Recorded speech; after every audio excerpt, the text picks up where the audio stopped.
Bismillahirrahmanirrahim. Assalamu alaikum dear students. My name is Aisha Salim. I hope you all are fine and doing well. Today we are going to discuss the third constituent, that is lipid.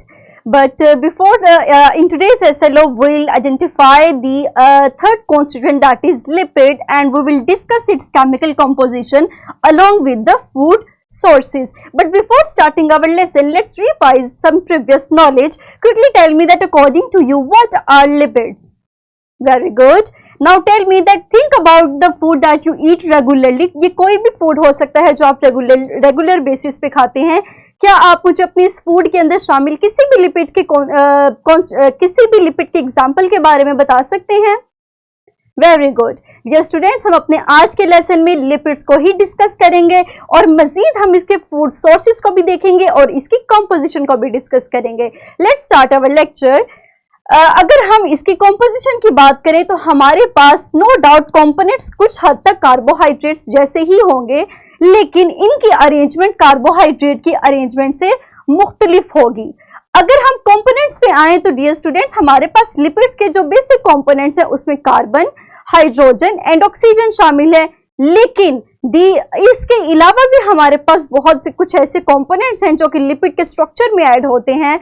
और वो components कौन से हैं, क्या आप guess कर सकते हैं? Very good.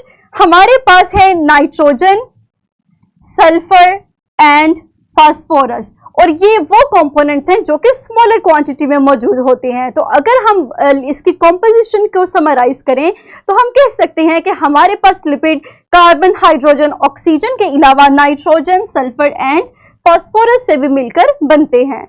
Next year students, हम चलते हैं अपने फूड सोर्सेज की तरफ.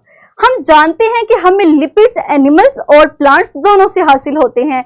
अगर हम एनिमल सोर्सेज की बात करें तो हमारे पास सबसे पहले आएगा मिल्क, उसके अलावा मीट एंड देन एग्स. ये वो कुछ सोर्सेज हैं जिनके जरिए से आप इजीली लिपिड्स को हासिल कर सकते हैं.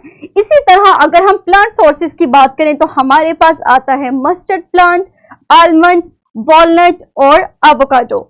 ये कुछ ऐसे सोर्सेज हैं जिनसे आप ऑयल्स वगैरह हासिल कर सकते हैं, लेकिन keep in mind that plant based lipids are more essential और more healthy as compare to animal ones. Next हम चलते हैं अपनी इस क्वांटिटी की तरफ. जैसा कि हम जानते हैं कि हमारे पास अमाउंट वेरी करती है फूड टू फूड, तो इसी तरह हमारे पास लिपिड्स के केस में भी अमाउंट वेरी करेगी. फॉर एग्जांपल, अगर हम देखें कि हमारे पास 100 ग्राम है फूड का, तो हमारे पास लिपिड की कितनी अमाउंट आएगी? इन case of coconut oil 100 grams.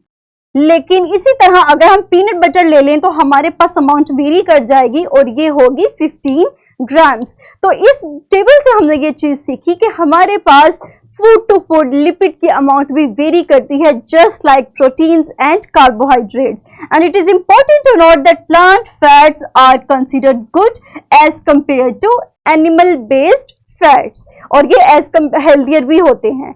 मजीद हम चलते हैं अपनी एक्टिविटी की तरफ. आप लोग लिपिड्स को, प्रोटीन्स को और कार्बोहाइड्रेट्स की कंपोजिशन और उनके सोर्सेज के बारे में पढ़ चुके हैं.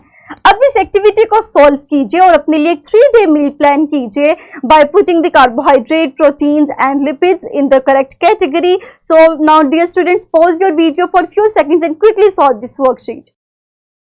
Very good. नेक्स्ट हमारे पास एक मोस्ट इंपॉर्टेंट टर्म आती है कैलोरी की. याद रखिए, हमारे पास मैक्रोन्यूट्रिएंट से जो एनर्जी हम हासिल करते हैं उसको मेजर करने के लिए जो यूनिट इस्तेमाल होता है दैट इज कैलोरी, और इसको रिप्रेजेंट करते हैं CAL. ये हमारे पास इसको डिनोट करने का तरीका है. अगर हम इसको डिफाइन करें तो हम कह सकते हैं ये एनर्जी की वो अमाउंट है जो कि 1 ग्राम ऑफ वाटर के टेम्परेचर को रेज करने में के लिए चाहिए होती है. और कितना रेज करने के लिए? 1 डिग्री सेल्सियस.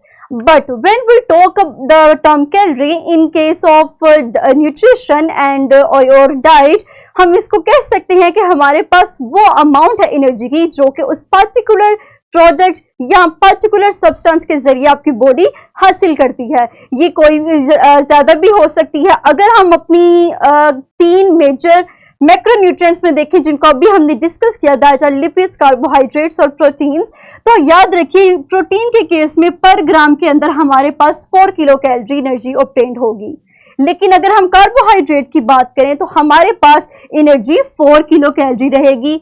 लेकिन अगर हम फैट्स की बात करें तो हमारे पास अमाउंट चेंज हो जाएगी और कितनी हो जाएगी, 9 किलो कैलोरी पर ग्राम। तो ये हमारे पास कुछ अमाउंट्स थी उन न्यूट्रिएंट्स की जिनको अभी हमने डिस्कस किया कि it is 4 kilo calorie in case of proteins and carbohydrates, whereas it is 9 kilo calorie per gram in case of lipids या इन केस ऑफ फैट्स। तो लेट्स समराइज आवर लेसन। आज के lesson में हमने lipids को discuss किया। हमने सीखा कि हमारे पास जब कॉम्पोजिशन की बात करेंगे तो ये हमारे पास कार्बन, हाइड्रोजन एंड ऑक्सीजन से मिलकर बनते हैं। इसके अलावा हमारे पास कुछ माइक्रो न्यूट्रिएंट्स हैं, ऐसे न्यूट्रिएंट्स जो कि स्मॉलर क्वांटिटी में ऐड होते हैं, that are phosphorus, nitrogen and sulphur. इसके अलावा अगर हम सोर्सेज की बात करें तो हमारे पास एनिमल बेस्ड सोर्सेज भी हैं और प्लांट बेस्ड सोर्सेज भी हैं। फॉर एग्जाम्पल मीट हो गया, मस्टर्ड प्लांट हो गया, आलमंड हो गई और वॉलनट्स हो गए। इसके अलावा हमने एक टर्म के बारे में सीखा, दैट इज कैलोरी, जिसको हमने डिफाइन किया कि it is the amount of energy that is required to raise the temperature of 1 gram of water by 1 degree Celsius. या ये वो एनर्जी है हमारे पास जो किसी भी पार्टिकुलर प्रोडक्ट या पार्टिकुलर सब्सटेंस के जरिए आपकी बॉडी के अंदर एंटर होती है। हमने 3 मोस्ट इंपॉर्टेंट अपनी डिस्कस की थी जो कि प्रोटीन, कार्बोहाइड्रेट और फैट्स के बारे में थी, जिनमें हमने कहा कि हमारे पास प्रोटीन्स और कार्बोहाइड्रेट्स के केस में 4 किलो कैलोरी एनर्जी ऑब्टेन होगी, whereas it is 9 kilo calorie in case of fats. Dear students, अब हम अपनी इसी नॉलेज का इस्तेमाल करते हुए अपनी इस वर्कशीट को सॉल्व करेंगे। The link of this worksheet is also available in the description of this video, so pause your video for few seconds and quickly solve this worksheet. Very good, that is your homework. आप इसको note कीजिए और इस homework को अपनी इसी knowledge का इस्तेमाल करते हुए सॉल्व कीजिए, और जितनी आप वैल्यूज लेंगे उन वैल्यूज को लास्ट में आप बार ग्राफ की मदद से रिप्रेजेंट भी करेंगे। Very good. Inshallah, that's all about today's lecture. Inshallah, in the next lecture, we'll discuss the composition and sources of vitamins and minerals, the most important constituents of the balanced diet too, just like proteins, carbohydrates और fats. तो हम अपने अगले lecture के अंदर इन constituents को discuss करेंगे और अपने इस एसएलओ को इंशाल्लाह कंप्लीट करेंगे। तो dear students, take care of yourself. Thank you very much and